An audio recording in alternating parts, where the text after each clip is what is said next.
Hey, Hank, I just want to thank you for keeping Dermot out of trouble and stuff. Like I said, he's a good kid. Now drift, doll. We gotta get some work done. Okay. Bye, Hank. And, Al. I'm his, gal Friday, I guess. Right. Oh, Hank, I don't think Dermot's going to apologize to anyone, so, why don't you stop by with those flowers? Hank, you were amazing! When did you get so smooth? It's the hat. I have had a crush on Dermot's sister forever. I've never said anything to her before. She was on you like Sid on Nancy. All right, Hank, I'm in. I'll be your partner till we solve this case or till I get completely bored doing it.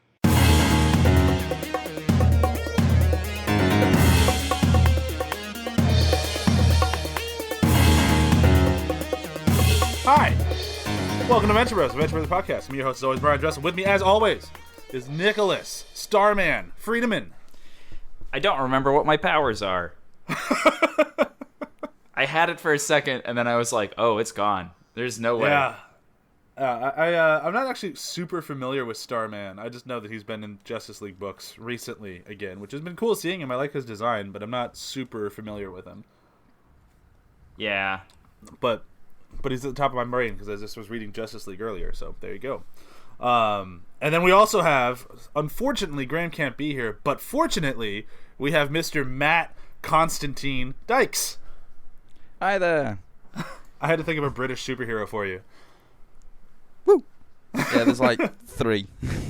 I mean, and Peggy Carter's probably not the best one to go with because I don't look that good in a dress. Well, not with that attitude. Yeah, I was going to go... No, I don't want to say it in case I use it next week, because Matt will be joining us for 2 weeks, and I don't want to spoil what my other one could be. I'm still debating between 2. But Constantine just seemed like the right choice for the first one. Right? You really think I'm that cool? No, but I think you're British, and you were drinking yesterday, so that's kind of Constantine-like, right? Yeah, I suppose. Yeah. Okay, so today we are talking about what is, again, I just have to throw one more poor shout-out to Graham. One of Graham's favorite episodes of the entire series, but he can't be here because he has a job. We're talking Everybody Comes to Hanks. Really quick, I would say it's the best episode of the season. We'll get more into that later, but this one's tough for me not just to gush over. So I'm going to try not to do that. Nick, can you do me a favor? Do you remember whose turn it is to do a breakdown of the episode? I believe I did the last one. Oh, so that would make it Graham's turn, who's not here, which means it's Matt's turn. I am prepared this time. Well, at least there's that. Unlike last time, I am actually prepared. All right, well, let her rip. Let's dive into this thing as quick as we can. So, Everybody Comes to Hanks. What happens? Okie doke. So, Dean goes off to New York to be an intern, and Hank is given an ultimatum of getting a job within 4 days. Instead of going out and getting a job, he sets up Hankco Superworld, which is just a load of random services, including a detective agency and a store that's made up of basically whatever he found around the house.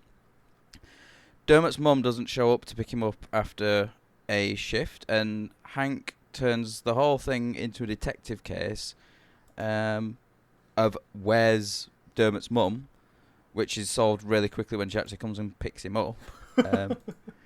But then he starts a new investigation of finding out who Dermot's father is, because Dermot tells him that it's Brok Samson.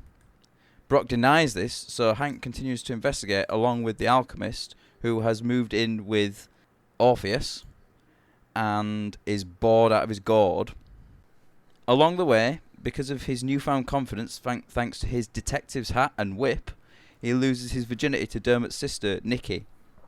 The alchemist and Orpheus cast a spell on the key that is the clue to who Dermot's father is, and find out that Rusty was actually the father and Nikki was Dermot's mother. Rusty got her pregnant when she was 15 years old. Fucking Rusty. The alchemist quits as Hank's partner after finding this out, and Hank tells him that he's had sex with Nikki. Hank picks up the key, which has not had the spell discharged, and finds out the whole truth about Rusty and Nikki. He then has his memory wiped in order to forget what Rusty did. In the end credits tag, we see that before his memory wipe, Hank recorded a message to himself explaining that he had lost his virginity. Dean returns home and a portal opens with a heroic-looking Rusty emerging with a full head of hair, and a load of question marks appear on the screen. Yeah, that is everything that happens. Well done. Yes. Significantly better than Graham, who always fucks it up. That's what you get for not being here. Graham, way to defend yourself. And much better than my last attempt as well. I'm not even going to talk about that one. So I've made my opinion on this well known, both before we even recorded the episode, on previous episodes, and even the beginning of this one. But where do you guys land on it? Like, I love this shit out of this one. Best episode of the season by a country mile. Yeah. So good. Nick, what about you? Not my favorite, but I think it's still a good episode. Well, then I'm going to start with you. Why is it not your favorite?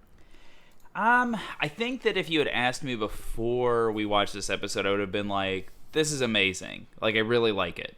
And for some reason, I think that the device of the hat bothers me more and more, which I think is such a silly, small thing to complain about, but it doesn't resonate with me. I agree. It is a silly, small thing to complain about. It is. It really because is. It's so Hank. Like, it's just such a Hank Think about But it's Hank not. and the Batman mask. It is Hank and the Batman mask. Batman's very different. Hank talks like this all the time in the past without the hat. Not he all doesn't. the time, though. Not Like, all he- the time, but every now and more then he'll often than he slip into talks it. like Batman. Okay, that's fair. I'll give you that much. But when he gets the hat on, then it's just like, oh, this is who I've always wanted to be. And it's shown because he's tried to do it every now and then beforehand. And then he gets the hat and he can just go full-blown like this. And it's what he's always wanted. So it still kind of works. I don't know. I want him to think be it works. confident in himself and not use a prop like a carrot top. But this is Hank. I know, but I think he could be so much better than this. I think actually what bothers me is that with the Batman version and all that other kind of stuff is that happens earlier. And at this point, we're supposed to kind of like buy into the fact that Hank has grown up a little bit. And to me, this is kind of a regression. But he is See, still I disagree. Hank. Yeah, he's still very much Hank, and he has grown up. Just look at, like, Hank Co., at least in this episode, is bonkers. Like, the amount of stuff that he provides. Like, he became a notary. Like, that's huge. Yes, I was going I've to got a say that the list. notary is the most impressive part of the whole thing. I've got the full list of services that's on the Hank Co. thing. Oh, go for it. What are they? Okay, so the first one I'm guessing because you see half of it, and just based on what it actually says, I think it was fertility aids. 'Cause you see itty aids, so I'm assuming it's fertility aids.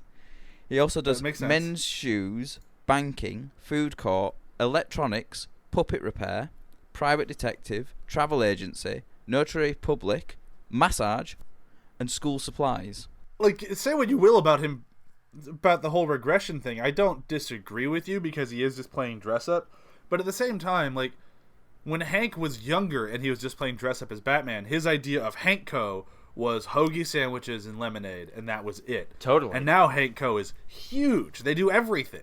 No, see, got that Hank's part bank. I agree with. I agree that he's grown up in that way. I think the hat, for some reason, is a sticking point for me. I feel like Hank's stronger than that hat. He doesn't need it. Take it off and throw it away. The whip, I'll buy the whip. I was just going to say, where do you land on the detective's whip? Detective's whip feels very Hank because clearly he bought an Indiana Jones costume and he's using it as a detective's costume. See, that I buy. I don't know why. I just feel like the hat he doesn't need. I like the device in the sense of like changing the filter and everything else. I just wish that he had realized he didn't need it, I guess is what I'm trying to articulate. I understand, but I for me, that's not... I can understand your point while thinking that it does not detract from the episode in any way, shape, or form for me. So I still think it's the best of the season. That's fair. I love the hat. Yeah, I love the hat too. I think it's a great device. But I want one. I understand Nick's complaints. I get them. I don't agree with them, but I see what he's talking about. Yeah. I love the hat and how it affects other people. Like Billy has to wear the hat so he can do the voice, and then the Alchemist does the same thing. Like I like that everyone's just like, oh no, this is a blast. I like doing this. Yeah. I agree with that. Especially since nothing's open past 8:30. Yeah. But specifically, I just love Billy with the voice. Like, especially when the alchemist is like, oh, now you're doing. He's like, I've been sitting here all day waiting for this. Like, he was just so excited to be a part of something. It's so true. And I love the whole thing of, like, when he walks away and Hatred is like, Billy, do you want your stuff wrapped up? And he goes, oh, come on, I was wearing a hat. Oh, yeah, because Billy's really tough to find anywhere. Doesn't stick out like a sore thumb at all. But I do like that he just wanted to play along. I think that's kind of what for me, the reason why I love this episode as much as I do, beyond just the idea of Hank being a private detective and all the other services it provides, beyond the story of who is Dermot and finally finding out who Dermot is, I love the idea that all of these people, when there's actually not a huge thing going on, are just kind of bored and looking for something fun to do, and they get that with this. And I think that's why I love the episode as much as I do. I think that's fair. Because we don't really, like, the downtime we get with them is usually kind of few and far between. Like, the other time I remember getting downtime with Rusky is when he watched The Best Little Whorehouse in Texas, which was also hysterical, but for very different reasons. Yes. I'm just looking through the book now and just looking at Hank Co's cafe menu. Did you guys look at this at all? Oh, I looked at that. It's so funny. His menu is phenomenal, especially bread balls. We begin by hand rolling white bread into a little ball and end by serving it to you. I like the Oh, cheese boy. one. Oh yeah, American cheese sliced the way you like it. That's It's literally just stuff he found around the house and was like, that'll make a nice meal. Yeah, I like that he also, like, that's the same with the shoe department. It's all of Rusky's shoes, which just makes me go like, Rusky, buy some different shoes. It's all the same Seriously. pair. Everything's like Rusty's though. It's like, it makes him buy his own remote controls back. But again, it's one of the few times when Rusky's not being a bad dad, he does buy it all back. Yeah, it kind of feels a little bit out of character for him. Because I can just imagine him going, that's mine, that's mine, that's mine, that's mine. Yeah, And then, which is like, what he calling him a starts thief doing. or something.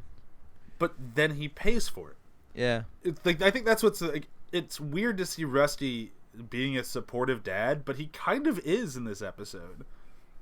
Yeah, But then, for sure. Then you get, like, later on you find out how much he really, really fucked up something else. So. Oh yeah, while he's being supportive of Hank, he's ruining Dean's life. But Oh, do you think that he's being a supportive dad because he's so focused on because the vibe that I get is that he's being a supportive dad mostly due to necessity because Hank found out the thing that Rusty wants most, which is his remotes back. But also Rusty is so focused on basically invading Dean's life that he's just like, oh, I guess I can be a good father by accident. yeah, I'm not sure if he's putting as much thought into it as we all just did. Yeah. Maybe he's not even being a supportive father. He's just like, I just need my remotes back. God damn it. How much are these? I can't be bothered arguing. Yes. Yeah, like I don't want to. I got to get back to New York. Like I don't want to deal with this. Like there's a very real chance that that's all it is. He had a Broadway play to write. Yeah. And in one alternate reality, actually went really well for him. Not to spoil next week or anything. Spoilers.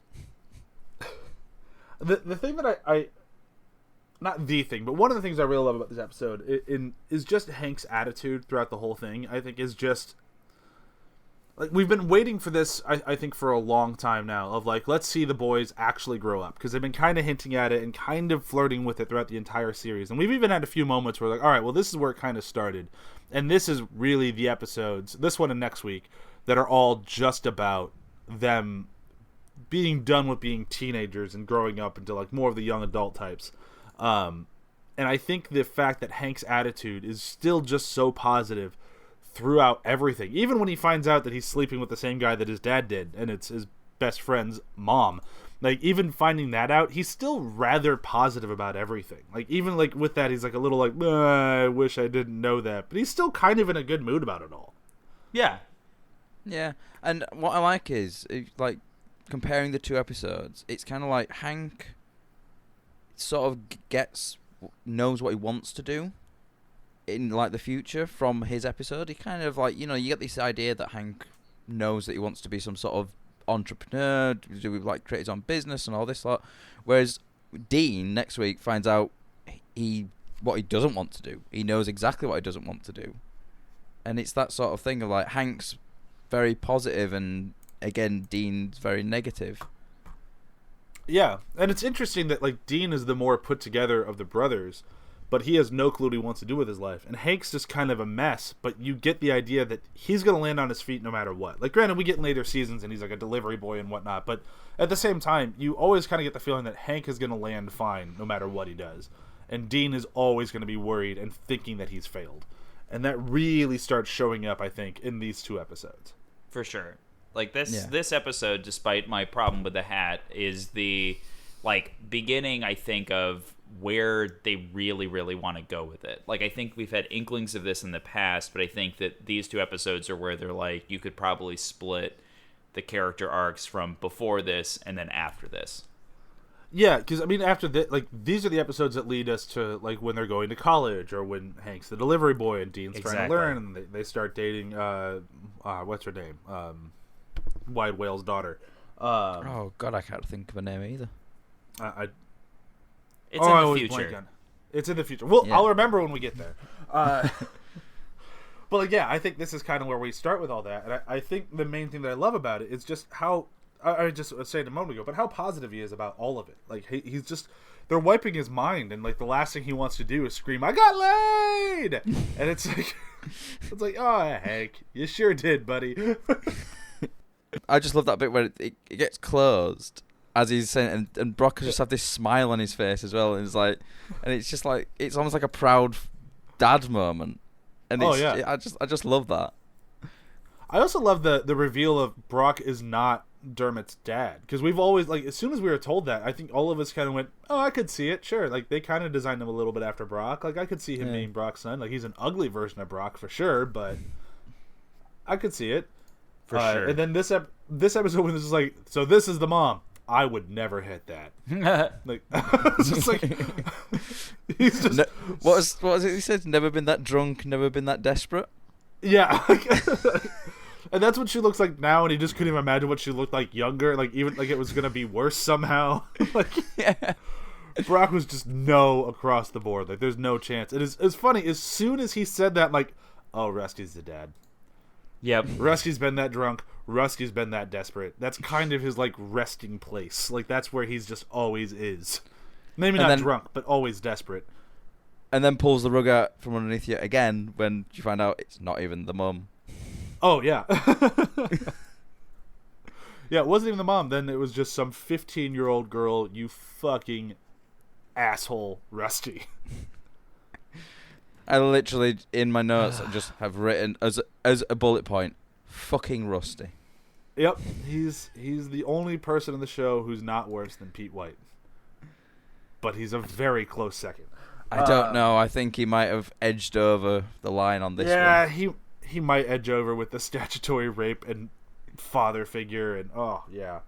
The funny thing is, when I was watching this with Chewie the other night, Dermot's not mom, his grandma, is being a surprisingly wonderful mom to her daughter in that sequence. Like, we're both watching it like, oh wow, she's being great. She's kicking out the guy. She's just saying, we want money. We don't want to deal with lawsuits. I will raise the child if you're so determined on having him as my own. Like, she's being a very supportive, loving mother. And it's kind of like, huh. You don't really see good parents on this show. Like, And ever. it's quite true. like a serious, dramatic moment as well. Yeah. Like, it's not really played for laughs. No, not at all. Like, everything after it is played for laughs, for sure. But that moment really isn't. And it's kind of like, aw, it's kind of nice seeing good parents on this show. Like, we're very used to the worst parents on this show. Yeah. Like, as a dad, I learned how to be a parent from this show. Just do everything the opposite, and I'll be great. Exactly. You had me worried there for a very, very short second. Not as worried as my son would be. Oh, where was I going to try to move with that? Oh, I want to talk a little bit about the character design of Dermot's sister. Because I was reading in the book a little bit when I was kind of breezing through it. And I thought it was really interesting that they're like, well, we need her to look like Dermot, but we made Dermot super ugly and she has to be hot. This is a problem. But I really like the design of Nikki. I think I think they nailed it. She looks like she could be Brok's sister, and she kind of looks like Brok. Yeah. I think it worked really well. I did find... I was legitimately surprised by the twist, though, that she was the mom, not the sister. Like, that actually caught me off guard, which I was not expecting. Yeah.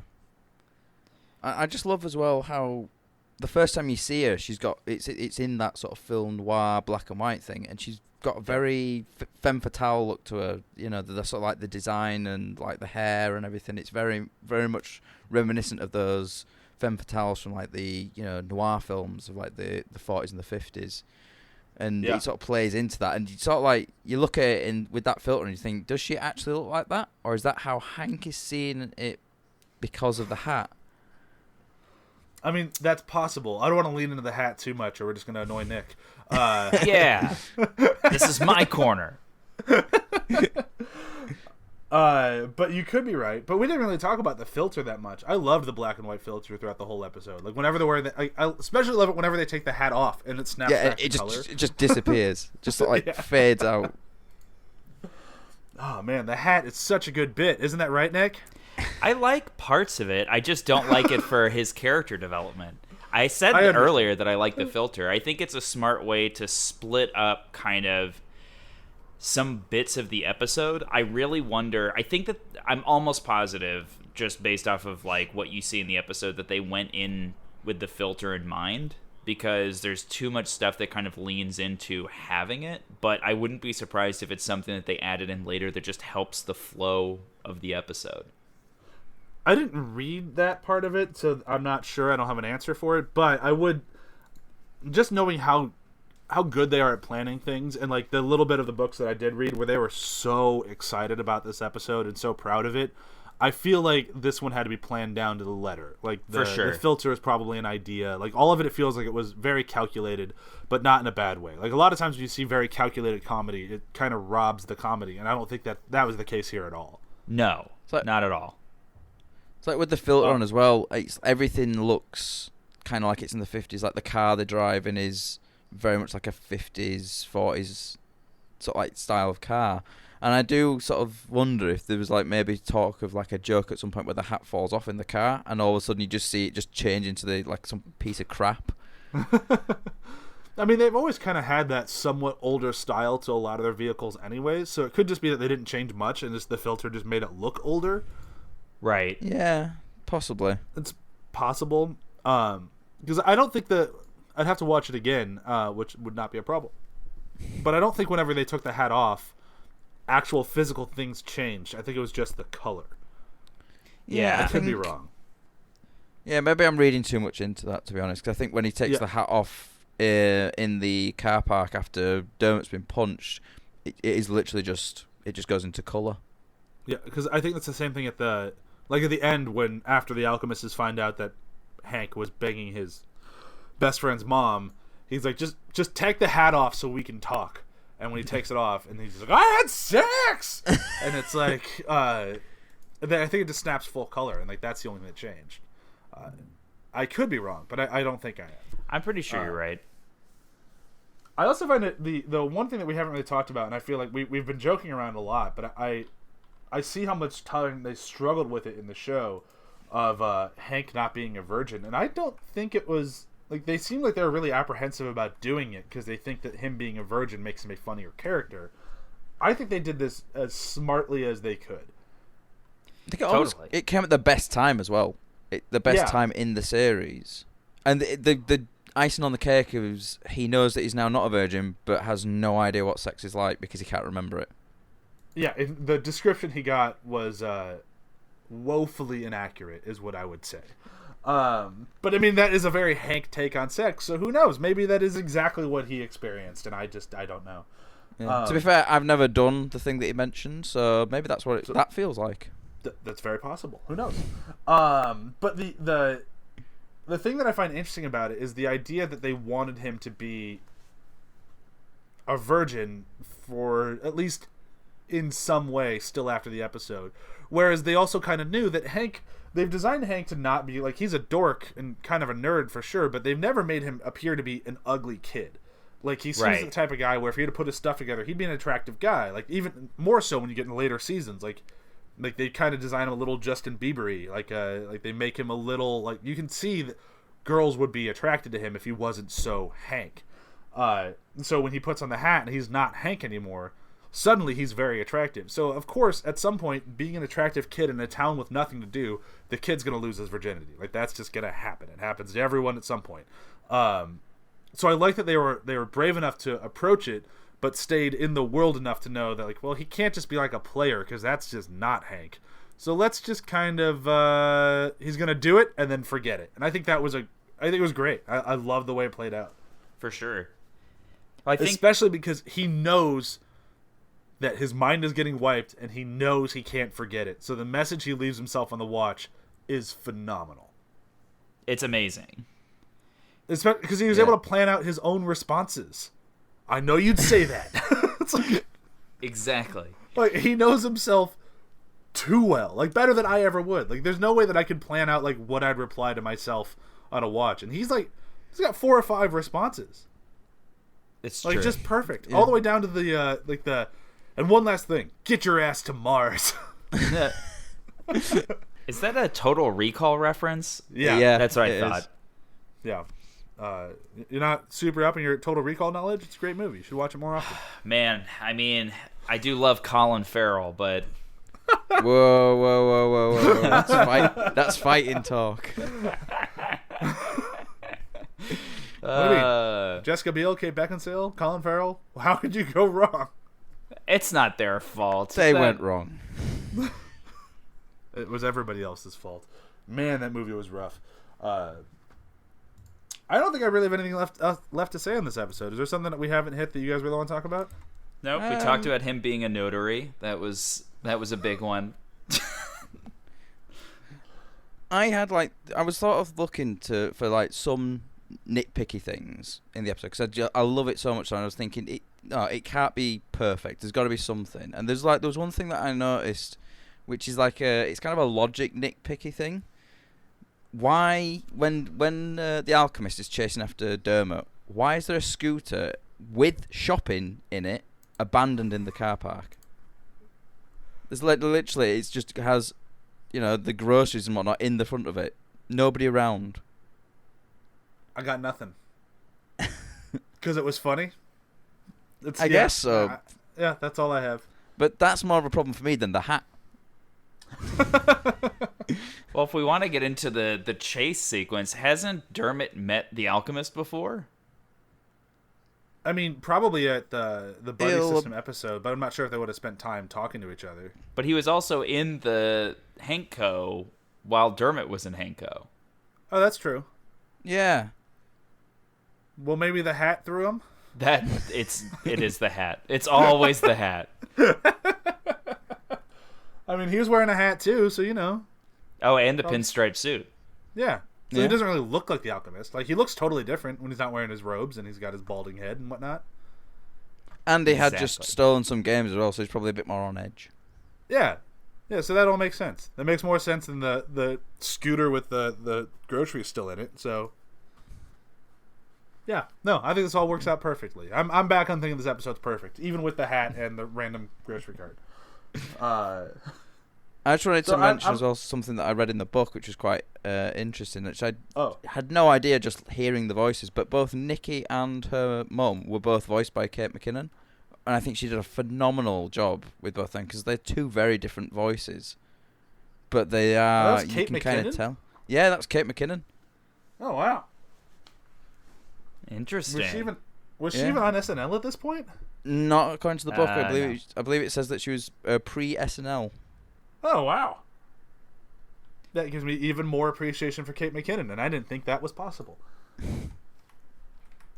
Yeah, I was really shocked at that, because then I was sort of thinking, well, it sounds nothing like her, and then I went back knowing it. I'm still like, yep, still don't sound anything like her. Yeah, it was like when I figured out the replacement Impossible was Bill Hader. I'm like, oh, now I hear Bill Hader. Now I only hear Bill Hader. Whereas before that, I'm like, I just hear somebody trying to do a Colbert impression, and now it's just it's only Bill Hader. That one I had to listen again now, thinking Kate McKinnon, but I'm kind of hoping I don't recognize her voice. It'd give me even more respect for Kate McKinnon, which I'm convinced isn't possible. All right, let's move into quotes. Matt has to go last both weeks because he wrote down too many quotes. Overprepared. properly prepared. I'm underprepared. I only wrote down the one because I think it was hysterical. I love Hat Hank, even though Nick doesn't. And I love it when he's just spouting out bullshit, and the Alchemist does a pretty good job keeping up with him, except for one point when after he punches Dermot, he goes, "Al, go get the boiler." No idea. Car? Was that car? Yeah, go get the car. Mine is from Billy Quizboy, which is it was kind of mentioned earlier, but mainly he's sitting there and he puts the paper down and they start making fun of him, and he's like, "I've been eating eggs and ketchup all day waiting to do this." I just love the idea of him just waiting for them to get back from wherever they are and just refusing to just say, "I'm okay, I don't really want any more eggs and ketchup." I'm imagining he ate at least 3 plates of eggs and ketchup. Oh yeah, like he doesn't have a rude bone in his body, so when it's like, you could say no, and he's like, "No, I'll just have another plate, I guess." Yep. There was a deleted in the book they mentioned about Pete White was supposed to show up, but he wasn't. He was supposed to be just waiting around, and he kept gets to the point where he starts calling people and asking where Hank is. So it's just the idea that all these people are just waiting around for Hank. Oh, that'd have been funny, but I think they made the right call. Less Pete White, the better. Yeah. All right, what's one of your thousands of quotes? Right. I think I'm gonna go with it's just after where Hank's picked up the key, and he's like he finds out everything, and he goes, "Al, I'm gonna vomit," and then the Alchemist just throws him his hat and just says, "Here, use your hat. I'm pretty sure it started all this." Is that Nick? Is that your favorite moment in the entire episode when they destroy the hat? Oh yeah, I was cheering, jumping up and down in my apartment. I think that's an overreaction, but you do you. All right, well, I think that's the end of today's episode. Let's do some plugs, and then we can say goodbye. Of course, every Thursday, listen to After the Hype. We have just started our new format. It's pretty much the same with little differences, but we're very excited about it. And then be sure to listen to Samwise. Be sure to listen to the show that you're currently listening to. And then be sure to keep an eye out for Demon Days, which has been coming along great. And then last but not least, coming soon from ATH Network, we have Damage Boost, done by the note taker of this show, Mr. Brok, and we're very excited for his show. I'm recording an episode with him tomorrow about what it is to be a dad and to play video games, which is means it's very difficult, but we try to find the time not to spoil the episode for tomorrow or whenever that one comes out. That's it for me, plug-wise. Matt, Nick, anything to plug? I've got the articles. Is there anything that Nick wants to go with first? Oh no, I've got nothing. Well, You do have something. You're just not saying it. Yeah, I'm not saying it until later. Fair enough. Well, I write articles for the ATH site. I've got 3 that are waiting to be published at the moment, and I'm working on a few others. I tried to write an article explaining time travel in films using actual science, and gave myself 2 huge migraines writing it because I was just trying to get my head around all these things, and it got to a point where I was like, why did I think I could write this? Well, it's always good to challenge yourself, right? That's the whole point. Yeah, but not to the point where I'm Yeah. giving myself migraines. Yeah, that might be a little too challenging. Yeah. I've got another one that's about the Max line of Punisher graphic novels that Garth Ennis wrote. That's 15 years old this year. It's my I can't believe that's 15 favorite. years old. Yeah, it's my favorite comic book series of all time. I have read those so many times. I absolutely love them. And Garth Ennis is such a good writer. yeah, he's phenomenal. And the other one is an article about the 40th anniversary of Alien as well. Ooh, And very fun. I'm currently working on 2 others. One about the moon landing and how it affected science fiction films. And I've just started one about the Wild Bunch, which is 50 years old this year. So yeah. So Should be, tons lot to of fun. read, as long as we can get a good copy editor to actually go through your stuff. Yeah. Which is harder to find than you'd think it would be. But yes, keep an eye out, ATH site, for all that and more. So thank you guys both very much for jumping on today, and we will talk to everyone soon. Bye. Bye.